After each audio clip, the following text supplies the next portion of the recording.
So, it's time for my One Piece live reaction. This time of chapter 808, and it's called Duke Inuarashi.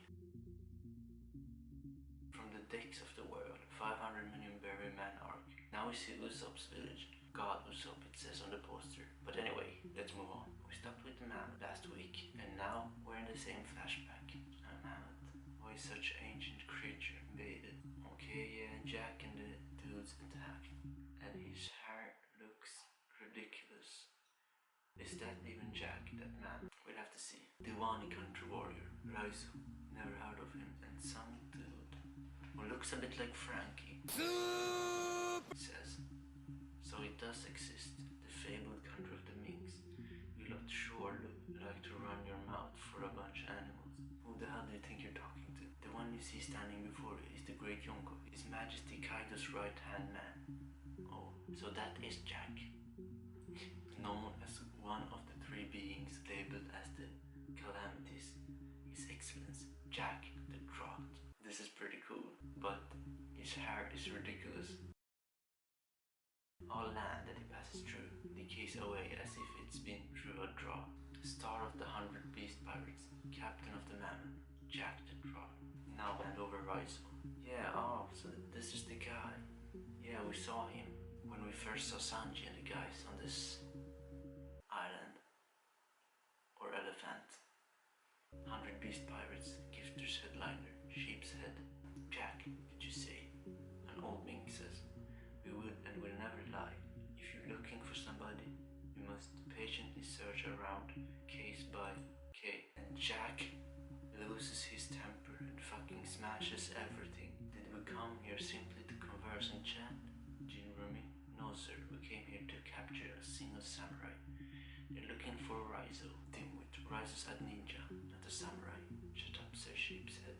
Samurai is a catch, all term for warriors from the Wano country. You're focusing on the wrong thing. I have but one demand. Bring Raizo to me, Jack says. But the minks don't know who Raizo is. Then so be it. Turn this country inside out. Pleasures. Pleasures. What the fuck? They got shocked by some lightning.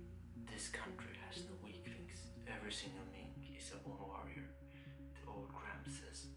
Even our infants are able to fend for themselves. That's badass. Are you lot really sure you can turn the citizens of our entire country into your enemies? The abilities of our musketeers, each of whom has been through further training, are beyond words. If we end up fighting, both our armies will suffer greatly. If you insist on looking for this somebody, at the very least, please talk this out with our Duke. Talk. I refuse.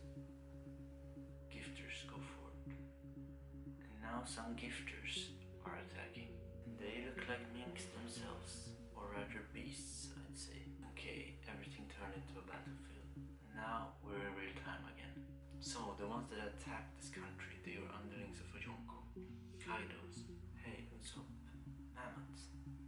Luffy says, and looks happy. Quit being all happy-go-lucky, can't you be a little more sensitive about the situation? Usopp tells him. But you know, that probably means the ninja that Kinemon was talking about isn't here. What a bummer, Luffy says.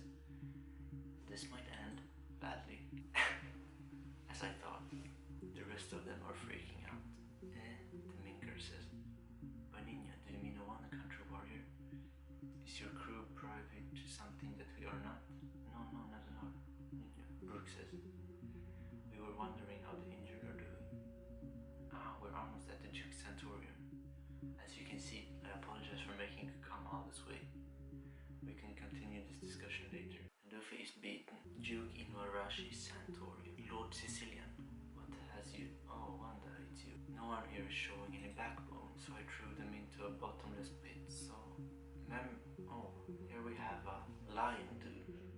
Member of the three Inuarashi Musketeers. Inuarashi Musketeer Squad Captain. Lion Mink. Full power Sicilian. Kindness, love, affection, babies, sugar and honey. Do not ever talk about anything sweet in my presence. He's harsh. Lord Sicilian, this is the Straw Hat crew. And he jumps up, and then down, and bows. I give you my deepest thanks for saving our country. We are forever indebted to you. Lord Sicilian tends to go all out in everything he does. He's a bit of a stick in the mud. And here we see the Lord, or the Duke. So you lot Straw Hat crew. Duke, thank goodness you're safe. You already did us an incredible favor. Words cannot express my gratitude. King of Day, Duke in a rush. Apparently my friend saved you guys, but I still haven't heard the whole story. Actually, I was talking to all of you, including you, Straw Hat Luffy. Why? But old man, you must be super strong. You sure look pretty strong. Hold your tongue, Wanda says. The Duke is the country's strongest warrior. The dog laughs. No. That's not something you can say about the defeated. Wanda is getting emotional. Defeated? It's true that our enemy was a troublesome one, but we had the upper hand. In battle. If only Jack hadn't brought such a weapon into our country. Weapon? Yeah, that's right, Luffy. The weapon that destroyed his country was Caesar's poison gas weapon. What the fuck? That was the chapter. And I have one question. Is Jack overrated? Or are the minks damn strong? I can't wait to find out. But what did he mean with Caesar's poison gas weapon? Did they force him to use it? Or what? So, maybe they captured Caesar and Sanji chose to follow them. But anyway, this was my live reaction of chapter 808.